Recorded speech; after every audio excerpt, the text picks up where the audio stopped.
que nada, ¿cuál es la finalidad de esta sesión? Que ustedes conozcan la farmacocinética, farmacodinamia, eficacia y seguridad del uso de estos fármacos, ¿en qué? En problemas propiamente en relación a salud. Eso es lo que nosotros vamos a conocer. Pero para nosotros conocer ello, como ustedes han llevado fisiopatología, han llevado también anatomía del sistema nervioso, entonces primero nosotros ¿qué necesitamos? Identificar el problema, ¿no? El problema de salud. Yo no puedo dar un fármaco solamente por darlo, ¿ya? Entonces, tenemos el presente caso clínico. Tenemos una adulta mayor de 65 años, antecedentes de presión arterial alta, diabetes, que acude a consulta oftalmológica por disminución progresiva de la visión del ojo izquierdo hace 3 meses de evolución. Niega otros síntomas oculares como dolor y enrojecimiento. Al examen oftalmológico se encuentra agudeza visual 20/20 en el ojo derecho y en el ojo izquierdo 20/40. La presión intraocular PIO es de 22 milímetros, mercurio, y en el ojo derecho y en el ojo izquierdo es de 30 milímetros mercurio. El examen de fondo de ojo revela exudación papilar glaucomatosa moderada en ojo izquierdo y signos de daño glaucomatoso en el campo visual. Ya, este rojito tuvo que haber estado acá, no viceversa, pero bueno.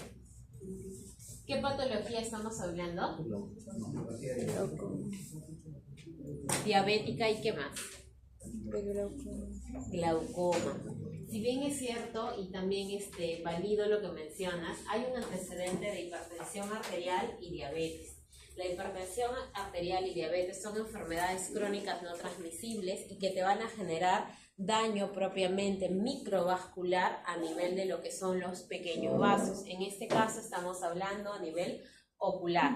Ambas enfermedades te pueden generar, en este caso, lo que son exudados a nivel de lo que es el fondo de ojo, pero muy aparte de generarte los exudados y la disminución, como se dice, progresiva de lo que es la visión, no te generan el tema de la presión ocular. Entonces sí hay un problema ocular de base por las mismas enfermedades crónicas que tienen. Por eso es importante el tema de control.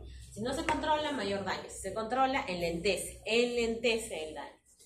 En el caso que nosotros tenemos acá presente, estamos hablando de un glaucoma. El glaucoma, ¿recuerdan dónde se producía este humor acuoso? ¿Procesos ciliares? Exactamente, en los procesos ciliares. Y cuando se da una estrechez, una obstrucción de este lado, ¿qué ocurría con ello? Aumentaba la presión justamente a nivel de lo que era el ojo. ¿Cuánto es el valor normal de presión ocular? Cuando sí lo han hecho, un morfosistema nervioso cuando han hecho esta visión, porque sí he enseñado alguna vez, sí está. 20. Por eso les ponen en rojo justamente este valor. El glaucoma es una patología que se da a partir de los 45 años en adelante y toda persona debería hacerse al año una vez un fondo de ojo, más aún si tiene familiares de primer grado con glaucoma. ¿Qué estructura daña el glaucoma? El humor vítreo. Nervio. ¿Qué nervio? Tenemos varios nervios. Óptico.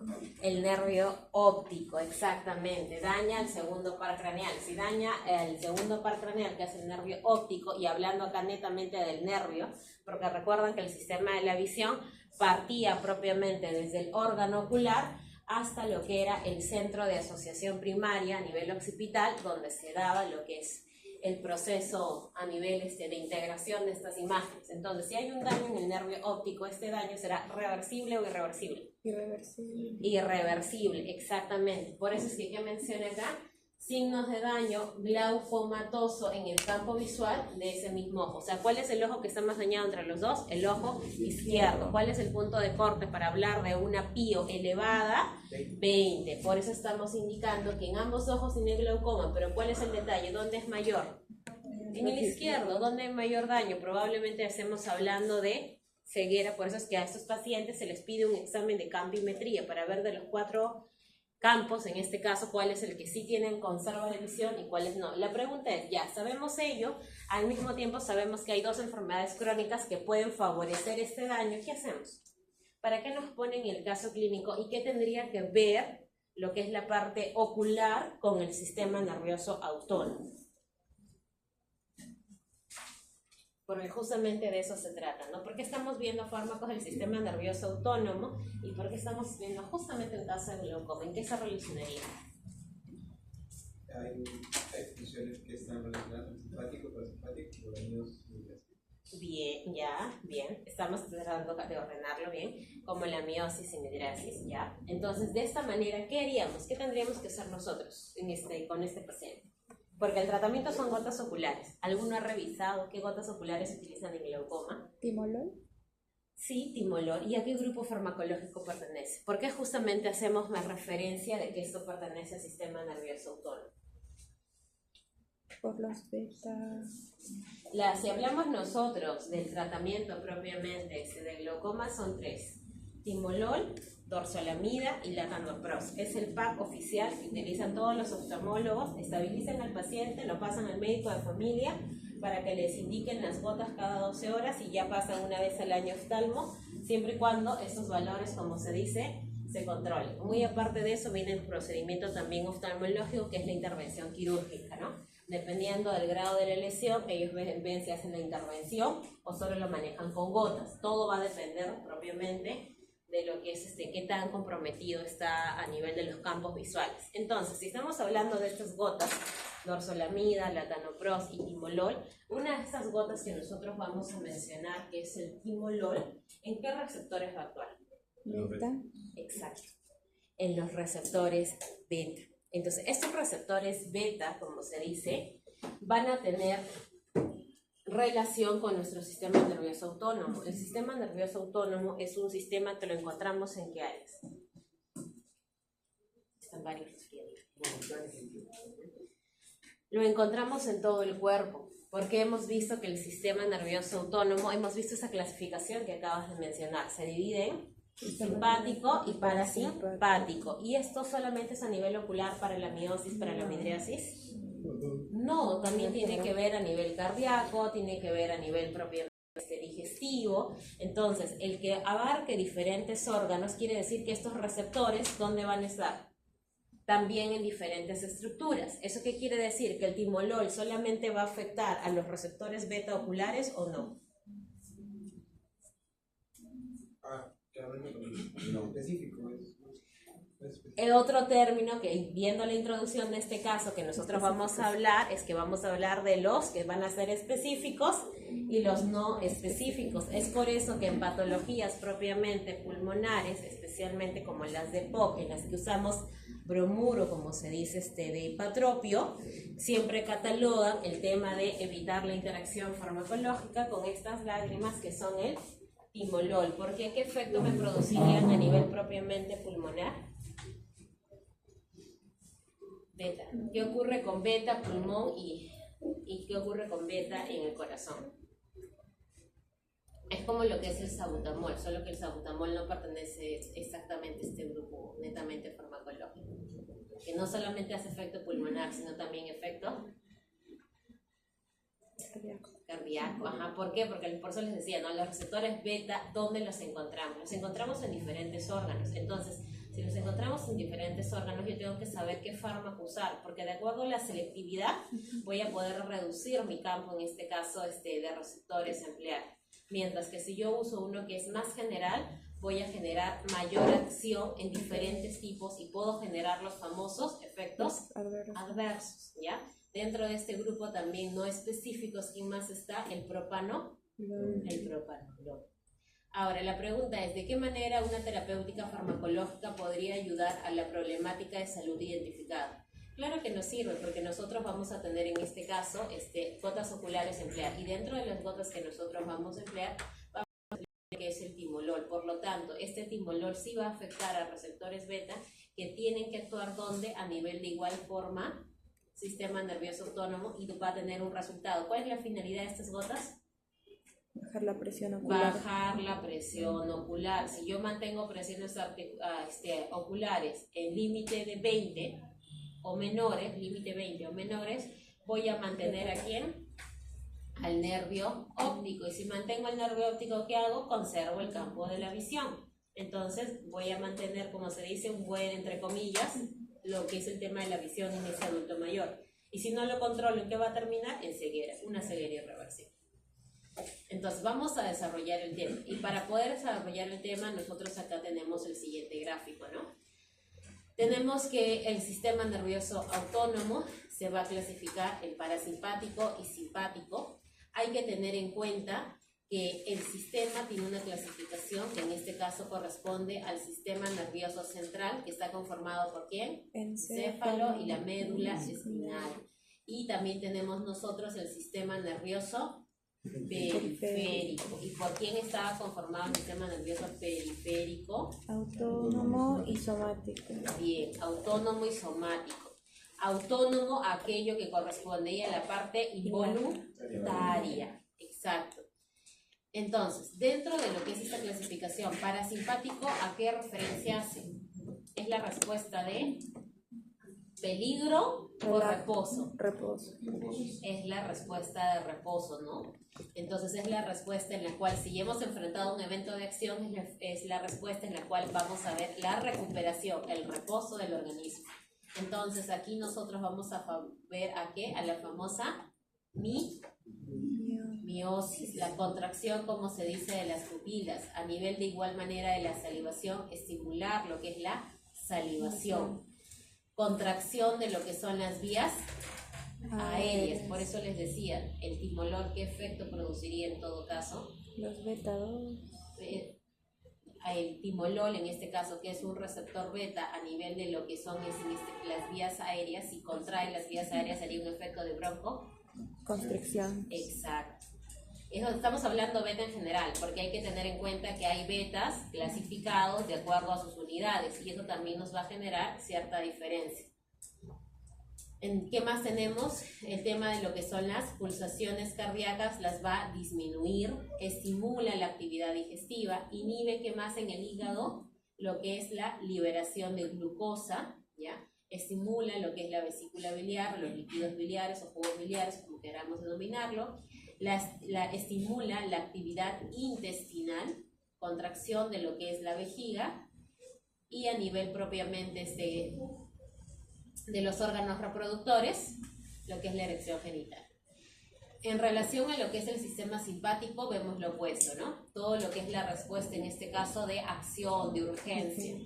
Vemos lo que es la dilatación de las pupilas, que sería la midriasis, inhibe la salivación, es decir, vamos a tener una sequedad en lo que es la mucosa oral, relaja las vías aéreas, ¿ya? Esa es la diferencia que dependiendo a qué sistema nosotros actuemos, podemos generar una relajación de la vía aérea, pero si actuamos a nivel parasimpático, generamos el efecto opuesto, que es una contracción de la vía. Aumento de lo que es la frecuencia cardíaca, inhibimos lo que es la actividad estomacal, estimulamos que se libere lo que es la glucosa, inhibimos los líquidos que se liberan de la vesícula biliar, inhibimos la actividad intestinal, segregación de epinefrina, norepinefrina, relaja lo que es la vejiga y promueve lo que es la eyaculación y contracciones vaginales. Muy bien. Entonces, acá según esta clasificación, nosotros, sistema simpático es el sistema propiamente de alarma, ¿no?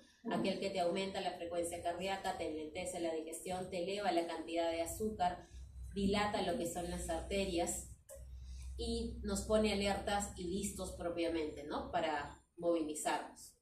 Mientras que cuando el estrés pasa al sistema nervioso parasimpático va a producir, como se menciona, todos los efectos opuestos.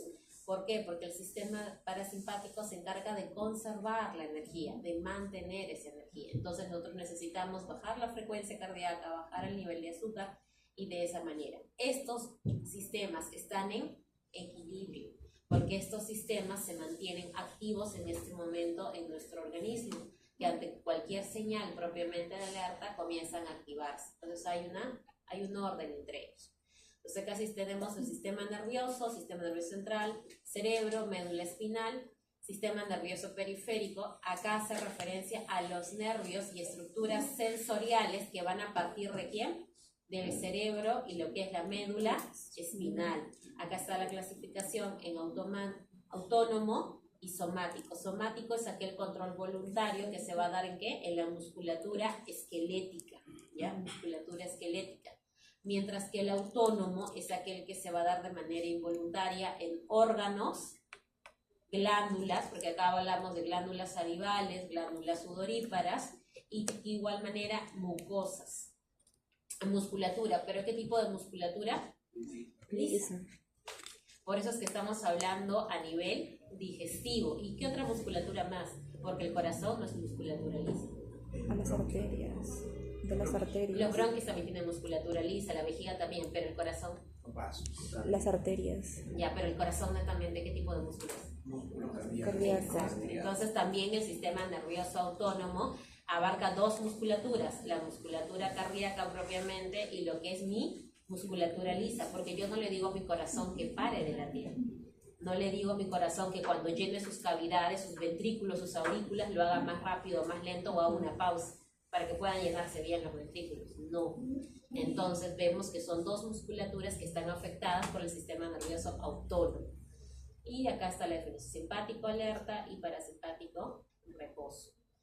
De igual manera, nosotros acá vemos esta división, esta ya la conocen, ya, sistema nervioso periférico, autónomo, involuntaria, funciones vegetativas.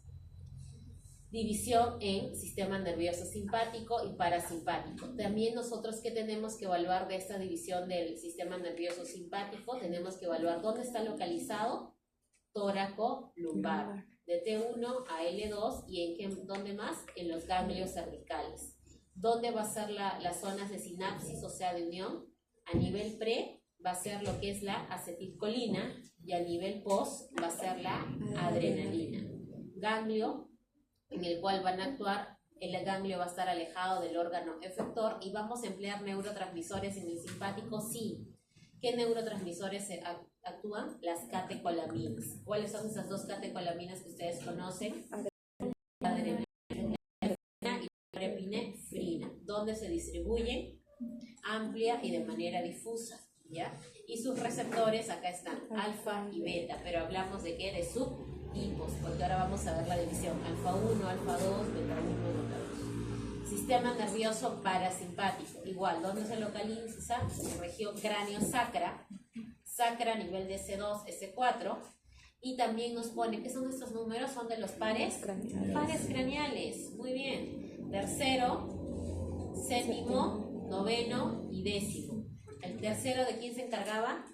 El motor. Muy bien. Séptimo, facial. Noveno, décimo, el vago. ¿Y el vago dónde tenía inervación? También pulmonar, Cardíaco. digestiva, Cardíaco. cardíaca. Sinapsis de igual manera. Si el simpático, ¿quién representaba? Acetilcolina como pre y lo que era la adrenalina como post. En parasimpático, el neurotransmisor bandera, ¿quién es? La acetilcolina. La acetilcolina. ¿Ya? Entonces acá vamos a ver sinapsis pre, acetilcolina, sinapsis post, acetilcolina. Ganglio, aquí va a estar cercano al órgano efector, neurotransmisor representante, la acetilcolina. Distribución nos indica que es más localizada, ¿ya? Y receptores, si en sistema simpático hablábamos de catecolaminas y receptores alfa y beta con subunidades, en el caso del parasimpático estamos hablando de receptores muscarínicos y nicotínicos. Muscarínicos y nicotínicos, y al igual que tienen su subdivisión. ¿Los muscarínicos cuántos son? ¿5? Sí. Muy bien. Entonces, pues, ¿qué es lo que se puede evaluar acá? Más que nada, diferencias entre sistema nervioso simpático y parasimpático, pero en relación a la lámina 9. No solamente colocar sistema de alerta y de reposo, ¿no? Creo que no correspondería colocar esa respuesta. Sistema nervioso somático es aquel que se refiere al área voluntaria. Acá estamos hablando netamente del músculo estriado muscular. Acá hablamos del arco reflejo medular, no tiene ganglios periféricos, eje cerebroespinal, no forma plexos de igual manera, nervios con mielina, y la denervación, o sea, si hay un problema a nivel del nervio, denervación, ¿qué te genera? Atrofia. Es por eso que en los usuarios que tienen problemas a nivel de paraplegia, como observamos los miembros inferiores, porque su inervación propiamente está limitada. Muy bien. El sistema nervioso autónomo controla, como se menciona, involuntariamente funciones importantes en el organismo, sí, porque nosotros no estamos diciendo en qué momento respiramos más, menos a nivel cardíaco y de igual forma a nivel digestivo, entre otros, ¿ya? Por lo tanto, nosotros tenemos que conocer qué fármacos van a actuar en este sistema para lo que es el manejo de enfermedades. Acá nos colocan una enfermedad representante, el asma. ¿Por qué el asma? ¿En qué receptores actúa? Beta. En receptores beta, fármaco representante. Bueno, hay dos Salbutamol. fármacos. ¿Cuál más? El salbutamol y el bromuro de dipropio. ¿El salbutamol en qué receptores actúa? Beta 2. Beta 2. ¿Y el bromuro de dipatropio busca? Muscarínicos 3. Receptores muscarínicos en 3. Entonces, ahí tengo ambos sistemas. Sí, estoy teniendo mi sistema simpático, porque a nivel simpático, ¿qué ocurría con los bronquios? Simpático, se relajaba, simpático. Mientras que a nivel, como se dice, de lo que son los receptores muscarínicos, también favorecen la relajación, pero a nivel de ¿qué? Músculo liso. Mientras que el otro es a nivel netamente bronquial en el caso de los beta. Por eso acá nos coloca, ¿no? Asma, una enfermedad respiratoria, es representante también, al igual que el timolol, en relación al glaucoma. A nivel de cifras, tenemos que en el 2019 afectó a 262 millones de personas y causó 460.000 muertes. Sabemos que no hay un tratamiento oficial en el sentido que se cura al 100%. ¿Por qué? Porque es una enfermedad crónica, ¿ya? ¿Y el diagnóstico a partir de qué edad se hace? A partir de los 4 años por espirometría. Porque antes creo que es SOBA, síndrome obstructivo bronquial. 4 o 5 años, si no me equivoco. En nuestra realidad nacional es un punto importante el tema de lo que es el SOBA, porque el predecesor al asma justamente son esos síndromes obstructivos bronquiales. Y dentro de lo que es cuando hagamos la asma y usemos la guía GINA, van a hablar de los STEPS. Y dentro de los STEPS, en lo que es población menor de 5 años, nosotros usamos ese término SOBA, y dentro de lo que es el manejo usamos oficialmente el salbutamol, ¿ya? Oficialmente el salbutamol y el bromuro de dipatropio como manejo de crisis en las exacerbaciones asmáticas. Pero en nuestra realidad nosotros empleamos el diagnóstico oficializado a partir de los 6 años. De 6 años, como se dice, en adelante. ¿Por qué? Por la condición crónica del mismo. Una vez que estabilizamos, como se dice, en este caso a la edad pediátrica, nada me exime que de adolescente, de joven, de adulto, no pueda presentarme nuevamente una crisis, ¿ya? Entonces es por eso que es importante conocer, cómo se dice, esos detalles, ¿ya? Entonces el asma sí es una enfermedad crónica, y como es una enfermedad crónica, yo necesito conocer el manejo, porque voy a tener que darle tratamiento de acción cuando tenga crisis, y el famoso tratamiento de mantenimiento, que es donde usamos ¿qué? Los glucocorticoides. ¿Y qué más empleamos además de los glucocorticoides? Salmeterol, ¿qué es? Salmeterol. No me acuerdo su nombre. ¿Ya? También actúa a nivel de lo que son los receptores beta, pero su mecanismo de igual manera es otro. Y es el que podemos usar, salmeterol más fluticasona, la unión de ambos. Esos son tratamientos, pero eso lo vamos a ver más adelante. Ya, regresemos. Entonces, teníamos simpático, receptores alfa y beta, y lo que son los receptores muscarínicos y nicotínicos a nivel parasimpático. Entonces, acá nosotros vamos a hablar de estos receptores. Tenemos acá a lo que son los receptores adrenérgicos, ¿ya? Dentro de los receptores adrenérgicos tenemos alfa 1, alfa 2, beta 1, beta 2 y beta 3, ¿ya? Dentro de lo que es alfa 1, ¿qué función tienen aquellos que utilicen este tipo de receptor específicamente? Alfa 1, función de vasoconstricción, secreción, midriasis. ¿Y aumento de quién? Del ionotropismo. ¿Ionotropismo a qué órgano hace referencia? Corazón. Corazón. Alfa 2, ¿inhibe qué? La neurotransmisión. Entonces nosotros observamos que hay funciones de mayor uso a nivel que alfa 1 que alfa 2. Y ahí viene el término de que ustedes mencionaron, de la selectividad. ¿Por qué selectividad? No es lo mismo que un fármaco me haga efecto en alfa 1 y en alfa 2 que me haga solamente efecto en alfa 1, ¿ya? Ahí viene el término, como les decía, de selección. Ahora, en el caso de los beta, beta 1, aumento de la frecuencia cardíaca, tenemos el ionotropismo y liberación de la renina. Beta 2, lo que ustedes estaban hablando del famoso salbutamol como representante del asma. Relaja la musculatura lisa. Entonces eso me va a ayudar a nivel, como se dice, bronquial, para mantener mis bronquios aperturados ante este proceso inflamatorio de secreción de mucosidad. ¿Qué más te produce? Aumenta también lo que es la frecuencia cardíaca, el ionotropismo. Beta 1 y beta 2, ambos tienen ¿qué función?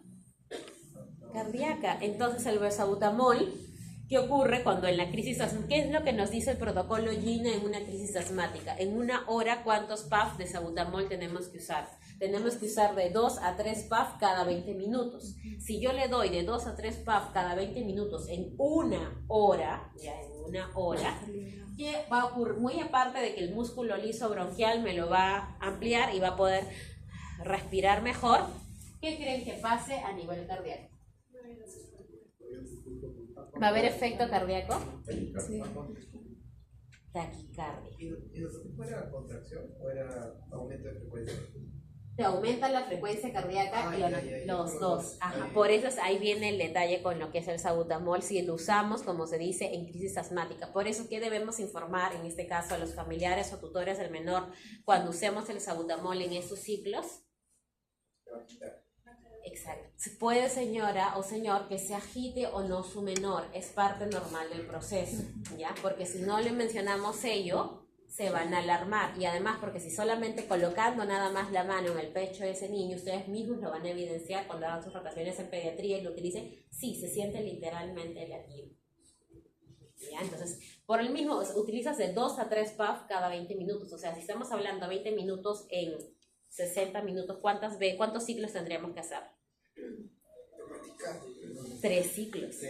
Y si le estás empleando 3 puffs, en tu caso estás usando 6 puffs de salbutamol, ¿ya? Entonces eso hay que tener bastante en cuenta. Y también, ¿por qué? Porque una vez que le das el alta en el área de urgencia, ¿qué haces? Lo mandas a casa y que saque su cita por consulta externa. Si no tienes cita el día de mañana o pasado, porque normalmente te lo dan a los 3, 2 días, ¿con qué lo vas a mandar a casa?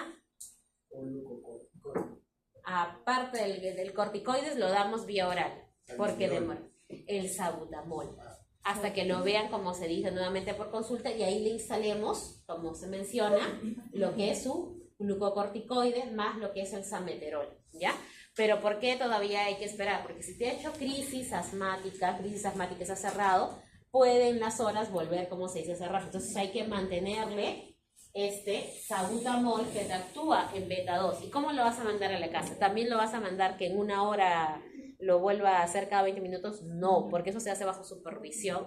Entonces, ¿qué es lo que tenemos que hacer? Ustedes seguro van a ver recetas en pediatría o cuando hagan neumología, en el caso de niños, que dice salbutamol 2 puffs cada 3 horas, por 2 días. Al tercer día, colocarlo cada 6 horas. Al quinto día, colocarlo cada 8. Y ya para eso se supone que tuvo su consulta de control. Entonces el niño, si se va a ir a casa con un salbutamol 2 puffs cada 3 horas, ¿y el día cuántas horas tiene? 24. Entonces saquen su cuenta al día, exacto. ¿Cuántas veces al día se le va a tener que aplicar ese salbutamol en spray? 2 puffs propiamente. Si el familiar no sabe esta información, porque el niño incluso llega a marearse, y por eso tienen que conocer cuál es el efecto simpático, porque ustedes van a ver en ese niño o adolescente, porque también ocurre en ese adolescente, estos efectos. Y si no lo sabemos explicar, van a regresar nuevamente a urgencia. ¿Ya? Entonces hay que tener en cuenta ahí. Y por último, en lo que son los beta 3. ¿Ya? Ahora, en el caso de los receptores, como se dice, colinérgicos. En los receptores colinérgicos tenemos M1, M3, M2, M4 y M5. En el caso de M1, ¿dónde van a actuar? En el sistema nervioso central y en las terminaciones nerviosas. M3 y M5 los han catalogado ambos. ¿Por qué? Porque ¿dónde van a hacer efecto? Contracción muscular lisa, ¿ya? Y también contracción a nivel, ¿cómo se dice? De lo que es las glándulas. M2, ¿dónde hace qué efecto te va a producir? Bradicardias y menor ionotropismo. Es decir, los M2 van a hacer el efecto opuesto a beta 1 y a beta 2. Y si hablamos de alfa, el efecto opuesto a alfa 1. En el caso del 4 no te lo clasifica. Habíamos nosotros mencionado... ¿Qué otra parte? Ya. Yo les pregunté, yo les informé, ¿por qué si un usuario que usa glaucoma y está tomando medicamento en relación a timolol en gotas, ¿ya? Y al mismo tiempo tiene POC por haber cocinado con leña más de 5 años, tiene POC, tiene 65 años, tiene POC, y actualmente está dentro del tratamiento de POC? ¿Cuál es el uso? ¿Cuál es el manejo? Inhaladores, ¿no? Ya, entonces, en el inhalador clásico que van a encontrar siempre un EPOC en la mayoría de recetas es el famoso bromuro de ipatropio.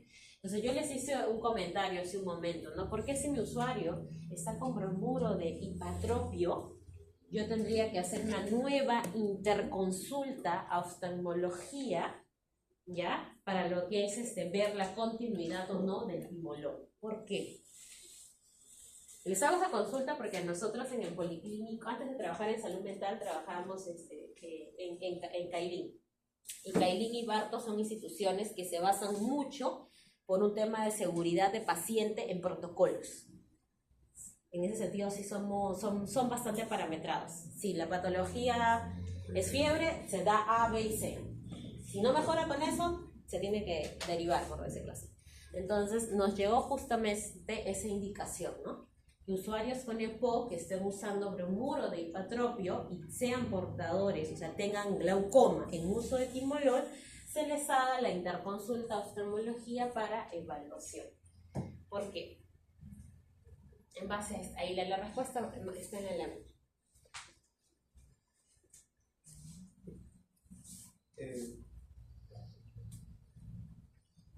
¿Puedes sufrir una taquicardia? No, el timolol no. Como es a nivel ocular, es más que nada local. Te genera algunos efectos específicos, pero no.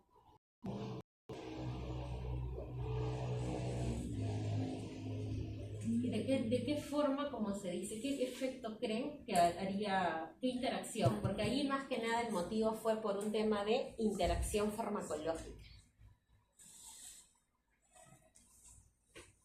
Fue por interacción farmacológica. La competencia. Y la interacción farmacológica fue por el tema de broncoconstricción que se daba. Y la pregunta es, ¿cómo se daría esta broncoconstricción? Si el bromuro justamente de ipatropio se encarga de generar una relajación de la musculatura lisa. Entonces, el timolol habíamos visto que actuaba ¿en qué receptores? Beta. Bien, entonces, si actuaban los otros en receptores, como se dice, beta, los receptores beta veíamos que tenía efecto diferente, ¿no? Si es que era a nivel simpático y si es que era a nivel parasimpático. En el caso de los receptores, como se dice, beta, a nivel parasimpático, ¿qué ocurría a nivel pulmonar? Broncoconstricción. Y si le estuviera... Entonces, por el timolol a nivel parasimpático, en los área pulmonar bronquial, te genera broncoconstricción. Y el bromuro de ipatropio, ¿en qué receptores, como se dice, muscarínicos? ¿Y cuál era la finalidad del bromuro de ipatropio? Contracción. Esta es la función propiamente normal. Lo que nosotros, como se dice, queremos, cuando usamos el bromuro de ipatropio, que queremos relajar esa musculatura. Recuerden que nosotros cuando hablamos de parasimpático lo que vamos a querer hacer es parasimpático lítico. Parasimpático lítico, porque si yo lo uso como un parasimpático mimético, voy a contraer más. Entonces si contraigo más y tiene POC, lo descontrolé totalmente al paciente, ¿ya? Entonces acá el bromuro, como se dice de ipatropio, actúa pero como un parasimpático lítico, ¿ya? Como un parasimpático lítico, porque su función del bromuro de ipatropio no es generarte contracción de lo que es la musculatura lisa. Porque si ustedes revisan la bibliografía, el bromuro de hipatropio lo que hace es relajar la musculatura lisa bronquial. ¿Y para qué te relaja la musculatura lisa bronquial? Para que haya mayor pasaje de aire, ¿ya? Entonces, al haber esta dificultad, o sea, por un lado yo estoy usando el bromuro para relajar la musculatura, pero por el otro lado, el otro medicamento puede generarme esta interacción farmacológica de broncoconstricción. Entonces yo estaría, como se dice, con el bromuro, llegando a generar un efecto completo o algo que lo dificulte.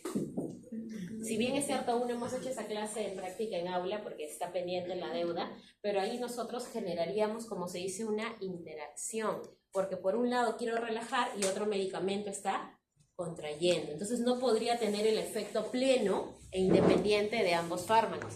Por eso la indicación fue que pasen todos los usuarios a interconsulta. ¿Por qué? Porque es una interacción. Lo vamos a ver, de mis 50 usuarios, ¿pueden hacerme este efecto?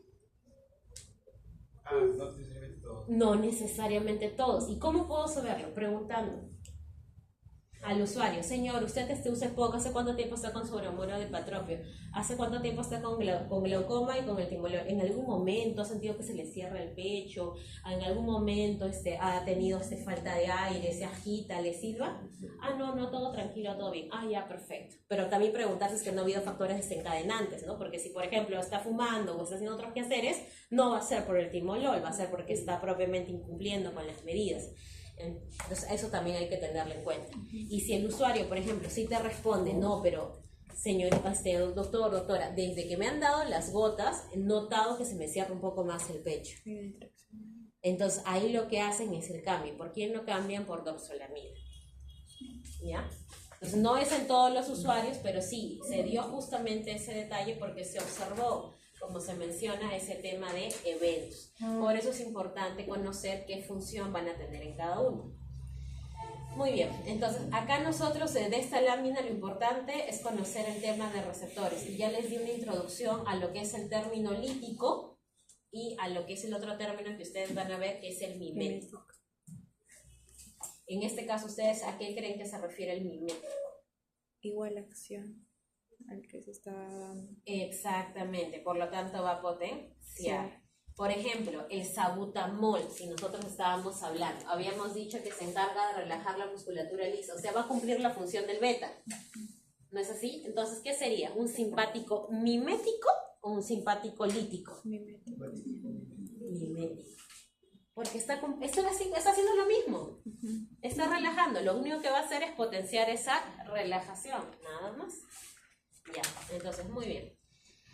Ahora, acá nosotros tenemos lo que es el sistema nervioso parasimpático. Vamos a hablar nosotros de lo que eran los receptores muscarínicos. Habíamos visto que eran 4. Nos vamos a centrar en este caso en el M1, donde se encontraba el sistema nervioso central y terminales de nervio. Son los que más están en gran cantidad, donde en lo que es la corteza cerebral, el hipocampo, estriado y lo que es el tálamo. Donde también lo vamos a encontrar en lo que son los ganglios autónomos, en glándulas de qué tipo, gástricas y salivales. Acá tenemos a nuestra famosa ¿qué? Acetilcolina. ¿Esto cómo se llama? Nuestro botón. Nuestro botón sináptico. Y esta gráfica de acá que menciona acá, nosotros que vamos a evaluar acá, nuestro famoso potencial de acción. Y dentro del potencial de acciones, ¿quiénes intervenían además del calcio? Sodio. Exacto. Entonces acá nosotros tenemos lo que es la acetilcolina, es liberada en este caso, ¿ya? Se libera, sale al lugar donde va a actuar. Acá están con 5 receptores muscarínicos y acá hay una enzima. ¿Cómo denominan esa enzima? Acetilcolineste. ¿Para qué se encarga? De eliminar toda esa acetilcolina, como se dice, residual, para evitar que recircule de forma continua. Y el proceso degradatorio, ¿cuál es? El acetato y la colina, para nuevamente formar el ciclo, ¿ya? Entonces, ¿dónde más lo encontramos? Nervios entéricos, o sea, va a tener bastante relación digestiva. Muy bien. ¿Qué más? ¿Cuál es la función propiamente de esta a nivel del sistema nervioso central? Como se va a ubicar en todas estas zonas que hemos mencionado, incrementa ¿qué función? La función cognitiva, ¿ya? Entonces son funciones a nivel superior, aprendizaje y memoria.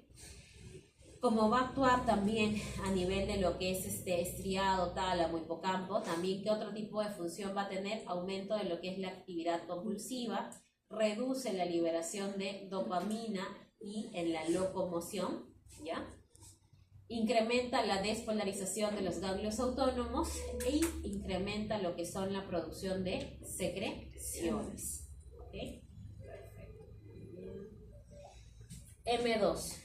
Los M2 actúan también a nivel del sistema nervioso central, van a actuar a nivel del romboencéfalo, tálamo, corteza cerebral, hipocampo, cuerpo estriado, corazón, músculo liso, terminales nerviosas autónomas. ¿Cuáles son las funciones que va a tener? A nivel cardíaco, a nivel de lo que son los nódulos, el nódulo sino-auricular, nódulo aurículo-ventricular. A nivel de lo que es el nodo sino-auricular, se encarga de ¿qué? Disminuir, retardar la despolarización espontánea y hiperpolarizar. Disminución de lo que es la frecuencia cardíaca. Nódulo aurículo-ventricular disminuye la velocidad de conducción. En las aurículas disminuye la contractibilidad y el periodo refractario. Y en los ventrículos, de igual manera, disminuye lo que es la contractibilidad. En el músculo liso, ¿qué hacen los M2? Lo que es la contracción. Aumentan lo que es el tema de la contracción. En lo que son los nervios periféricos, inhibición neutral o a través de autorreceptores y heteroreceptores. Y disminuye también la transmisión ganglionar. Sistema nervioso central, inhibición neuronal, aumentan los temblores, hipotermia, analgesia. M3, ¿ya?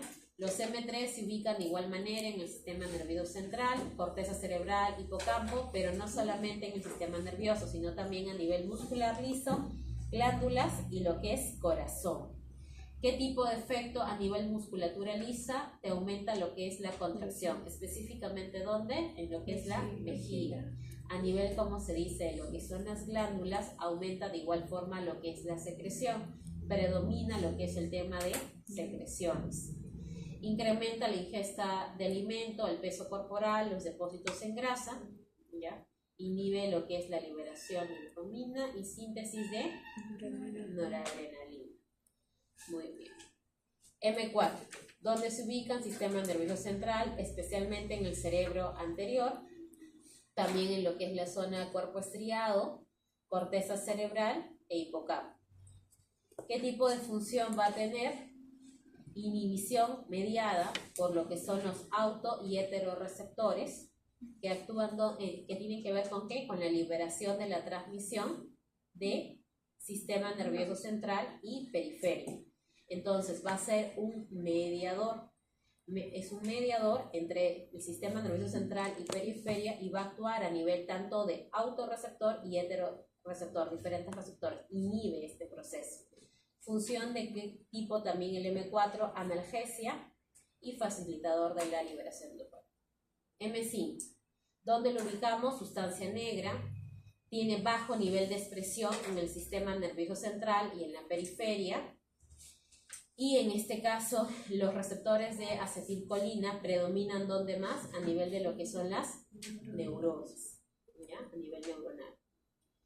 ¿Qué tipo de función realiza? Mediador de la dilatación de las arterias cerebrales y arteriolares y facilita la liberación de dopamina. Aumento del comportamiento de búsqueda de drogas y recompensa.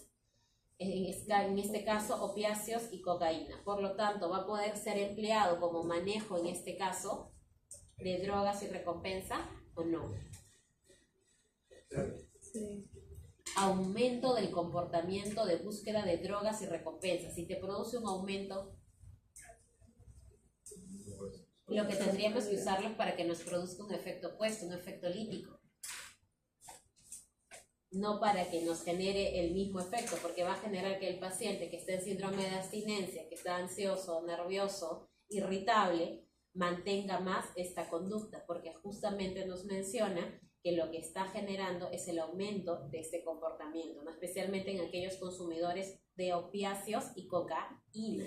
¿Y por qué se produce esto? Porque las drogas también actúan a nivel de los receptores del sistema nervioso autónomo. Por eso ese tema de efectos, ¿Ya?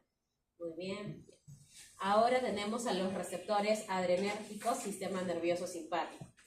A los alfa, alfa 1A, alfa 1B, alfa 1C. Acá con sus subdivisiones, en el caso de lo que es el receptor alfa 2A, alfa 2B, alfa 2C, el receptor beta, beta 1, beta 2, beta 3.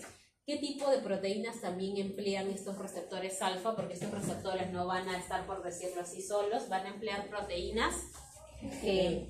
En el caso del alfa 1, la proteína G11. En el caso del alfa 2, GI. Y en el caso del beta, GS.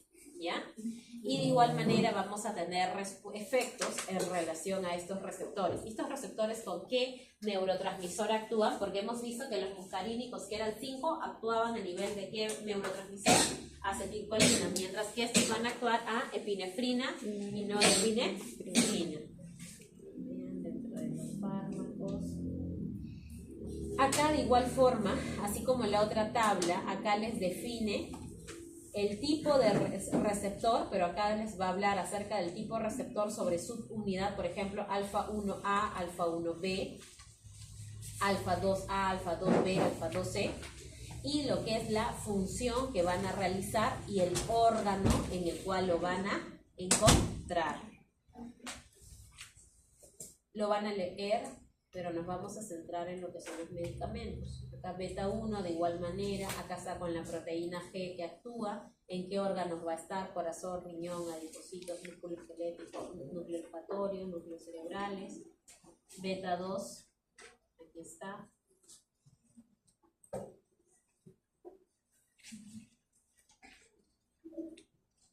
Dentro de lo que hemos nosotros